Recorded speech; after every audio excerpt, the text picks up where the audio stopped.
Do e thosha dy fjalë për deputetët demokrat dhe Partinë Demokratike, që odhën do biçi në ferë dhe tani po na bëjnë për budallënj. E mbani mend atë batutën e famshme të filmit Prall nga e kaluara që i thonë për Marigon. Edhe këta, edhe opozita shqiptare dhe deputetët e Partisë Demokratike e odhën do biçin të zyra avokatit të popullit dhe tani po bëjnë njerëzit për budallënj, duke thënë që odhën firmat, por nuk e kuptuan, bë gabim, pastaj të roqën firmat, pastaj bojkotuan.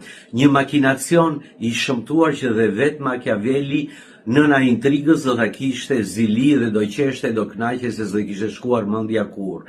A ka një marrëveshje midis majorancës dhe opozitës? Këto gjëra të lënë të dyshosh që ka një marrëveshje, se është e pamundur që të ndodhin dhe bëhe për opinionin publik që do e çojmë gjykatë kushtetuese, do e kundërshtojmë se firmat ishin, nuk ishin lodra fjalësh të kota, ndërkohë Dobiçi ka vajtur dhe po rritet në zyrën e avokatit të popullit. Dhe për më tepër që në protestën e sotme u largua Adriatik Lapaj me të rinjtë dhe të rejat që prej ditësh po sakrifikojnë aty për një qëllim të caktuar dhe thua se do ndodhte parakalimi dhe manifestimet e një maji të kohës komunizmit dhe u duhej bulevardi i lirë. A ishte foltoria për një qëllim kundër Edi Ramës dhe qeverisë, po këta ishin për një qëllim. Pse duhet shkonte policia që t'i rrëzonte dhe t'i largonte prej aty?